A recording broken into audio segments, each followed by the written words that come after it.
अनेक मुली आजकाल शॉर्ट टॉप घालतात. हल्ली फॅशन आहे शॉर्ट टॉप घालण्याची.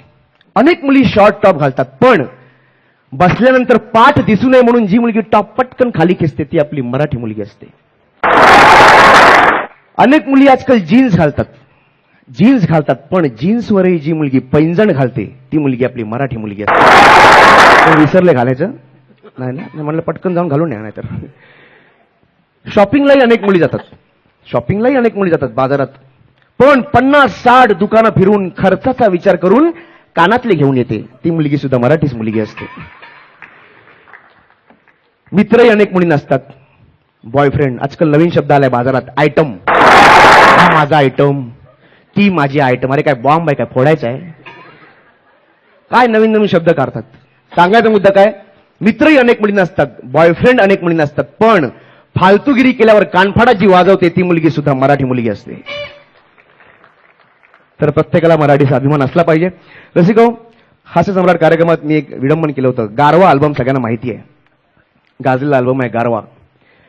त्या गारवाचे गाणी तर सुंदर होतीच, पण सगळ्यात जास्त महत्वाचं होतं ते म्हणजे त्यातील कविता. सौमित्र यांच्या, किशोर कदम यांच्या कविता. ऊन जरा जास्त आहे, दरवर्षी वाटतं, भर उन्हात पाऊस घेऊन आभाळ मनात दाटतं.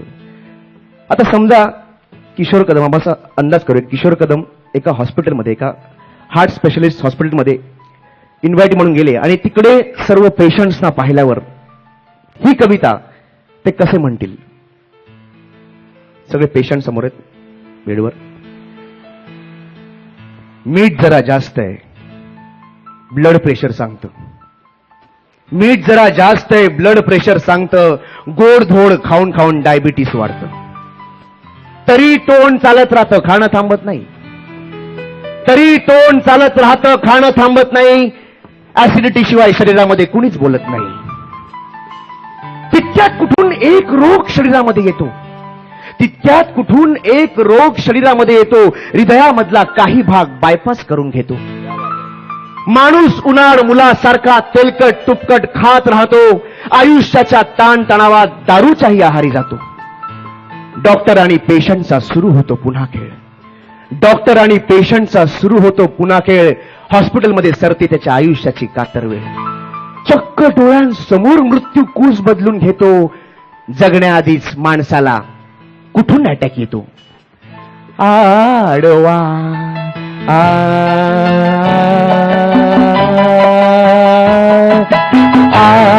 आडवा स्ट्रेचरवर झाला कसा आडवा. पेशंट नवा नसला अग ये सलाईन मागवा त्याला लावा आडवा.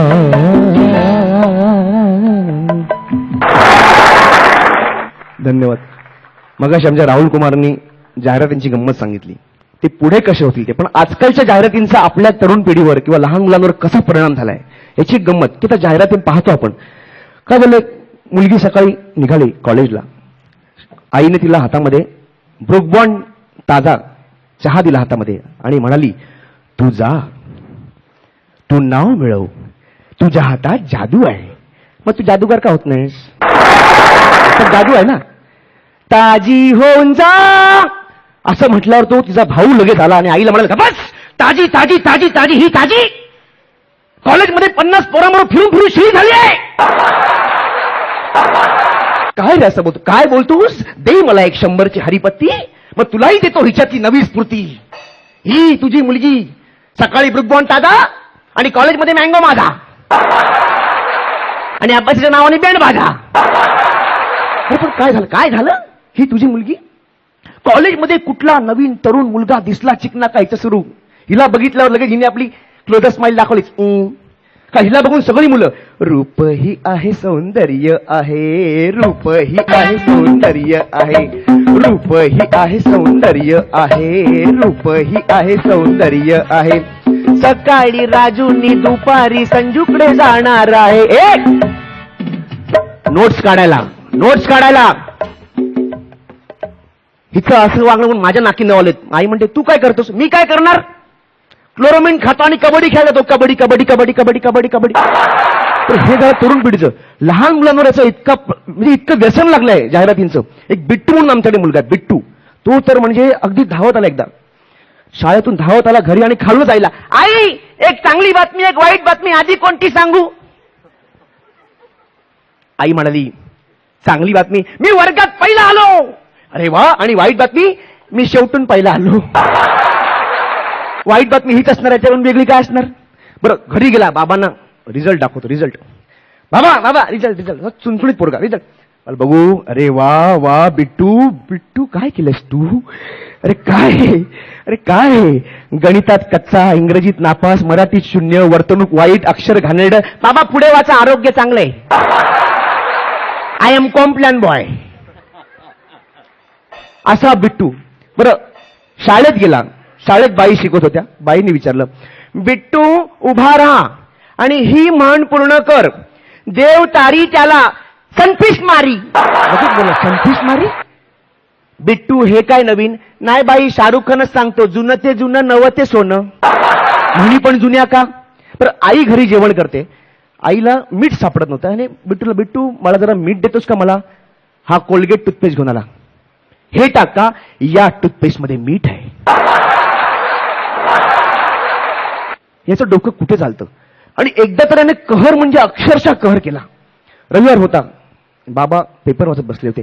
हा धावत आला, बाहेरून खेळून धावत धावत आला आणि डायरेक्ट बाबांना धडकला. सगळा चहा बाबांच्या अंगावर. बाबांनी साटकन वाजली, बिट्टू काय आहे? बाबा असू द्या, डाग चांगले आहेत, सर्फ एक्सेल आहे ना. शहाणपणा करू नकोस, बाप आहे मी तुझा, पुरावा आहे का?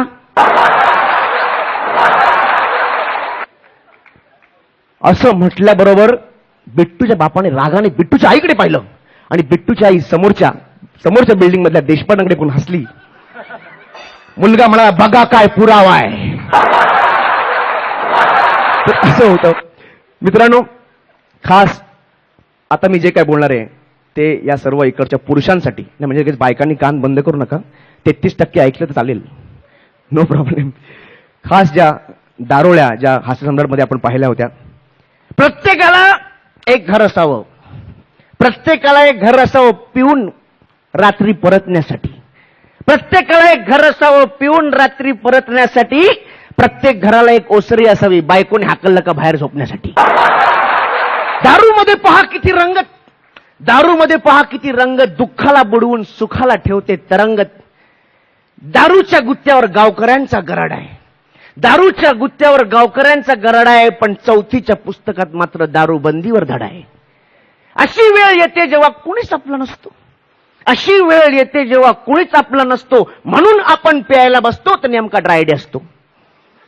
पर दारू पिताना काही लोकांना घाणेरड्या सवयी असतात, त्यांच्यासाठी आहे. ज्याची जागा त्याला द्यावी, भलती चूक करू नये, ज्याची जागा त्याला द्यावी, भलती चूक करू नये. पिताना फक्त पीत राहावं, चाकण्यानं पोट भरू नये. अरे आपला आवाज दणक्यात हवा, उगाच लाऊडस्पीकर कशाला?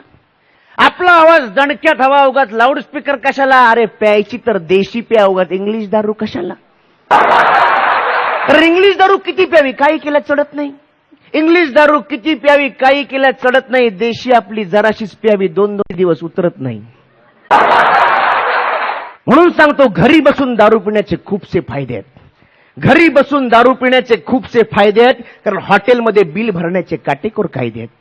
कारण पिऊन टर्र झाल्यानंतर काय खातोय ते कळत नाही, पिऊन टर्र झाल्यानंतर काय खातोय ते कळत नाही, आणि खाल्ल्यानंतर बिलामधली टोटल कधी जुळत नाही.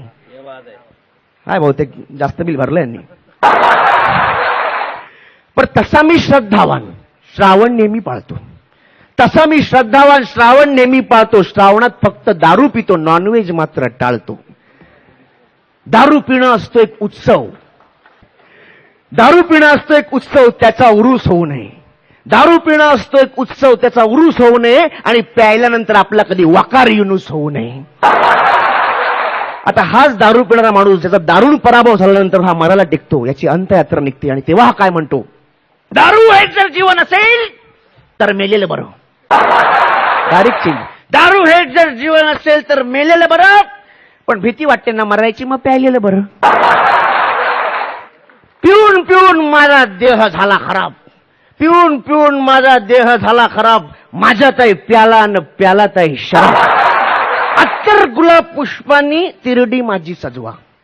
अत्तर गुलाब पुष्पांनी तिरडी माझी सजवा, पण उधळायची फुलं मात्र दारूतच भिजवा. अंत्ययात्रेस माझ्या सारे जण प्यायलेले असावेत, बायकांनी लहान पोरं सोडून.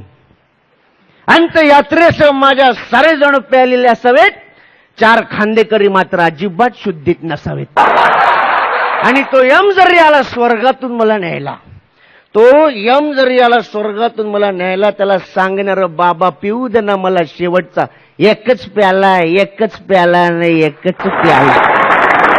आता या दारू पिणाऱ्या माणसाची मला एक गंमत सांगतो, माझं ऑब्झर्वेशन आहे स्वतःचं, की दारू पिणारा माणूस हा दारू प्यायला माणूस राहत नाही. प्राणी पक्षी त्याचे वेगवेगळे बदल पाहिलेत मी. म्हणजे दारू पिण्या अगोदर अगदी शांत माणूस, कधीच जास्त बडबड करत नाही, अगदी सोज्वळ, अगदी गरीब गाय गो माझे बाय, कसलो गरीब कोकरू आलं लाला. पण 2 पेक पोटात गेले का लगेच पोपट, लगेच पोपट, लगेच बडबड सुरू. ए गणपत चल दारूला, ए गणपत चल दारूला, ए गणपत चल दारूला, ए गणपत चल दारूला. बियर ज्यादा विस्की कम थोड़ा देशी मिला, बियर ज्यादा विस्की कम थोड़ा देशी मिला. जरा चकना बिकना साथ में देना यार, जरा चकना बिकना साथ में देना यार. ए Ganpat Ganpat in the Mumbai all over India we want to bar, we want to bar bar bar. Ganpat वेळ सांगतो, दारू पिणाऱ्या माणसाने एक तत्व पाळावं, सोसेल तेवढीच प्यावी, सगळी थोडी संपली पाहिजे, उरली तर घरी न्यावी. दुसऱ्या दिवशी लगेच त्याचा पोपट. पुढचे काही पेक पोटात गेला का त्याचा होतो वाघ, लगेच गुरगुरायला लागतो.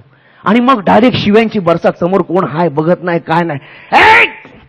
अरे गणपत पाहिजे तसा मी चालतोय, कोण कोण म्हणतोय जातोय तोल, पाहिजे तसा मी चालतोय, कोण म्हणते जातोय तोल. अरे माझ्या एवढी पचवून दाखव नंतर बोल.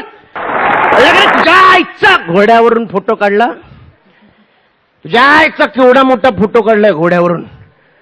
तुझी आई काळी कुत्री पाळते का, पाळते का. अरे कुत्र्यासारखा प्राणी इमानदार शोधून सापडणार नाही, कळलं का रे. कुत्र्यासारखा प्राणी पाळ, मी तेच सांगतोय. माझाही कळलं काय गणपत, अरे मादक पदार्थ खाऊ नकोस, मादक पदार्थ शरीराला वाईट असतात, कळलं का रे. अरे भोसल्यांचं नर तू, मला आठवते म्हणजे भोसल्यांचं ना तू, बरोबर. येस, मला मेमरी थोडी थोडी अशी कमी आहे ना, कळलं काय. पण मी काय सांगतो नीट आहे, कारण मी काय इकडे चुकीचं काही बोलतोय का, हा मी काय चुकीचं बोलतोय का, कळलं का रे. रांगेत उभं राहा, मिळणार मिळणार तुला, रांगेत उभं राहा, सगळं मिळणार तुला, दारू मिळणार, कळलं का रे. भाड्याच्या घरात राहतोस आणि मला शिकवतोस, तुझं भाडं मीच भरतो, मला शिकवतोस. अरे गांधीगिरी करून आम्ही मोठे झालेलो आहे. गांधीजी म्हणाले दारू सोडा, आम्ही दारूमध्ये सोडा टाकून प्यायला लागलेलो आहे. कळलं का रे. अरे लवकर घरी जा, लवकर घरी जा, बायको वाट बघत असेल, खूप उशीर झालाय. कळलं का रे. काळ्या मातीत मातीत ही पण चालते, आपल्याला काय ही पण चालते आणि ती पण चालत, असा होतो त्याचा वाघ. आणि पुढचा अख्खा खंबा पोटात गेला का त्याचा होतो डुक्कर, तिथेच लोळायला लागतो. म्हणून सगळ्या पुरुष मित्रांना विनंती करतो, शक्यतो दारू पिऊ नका. म्हणजे बघा, कंट्रोल करा. आणि जरी प्यायला तरी एवढी प्या की स्वतःचा पोपट, वाघ आणि डुक्कर कधीच होऊ देऊ नका.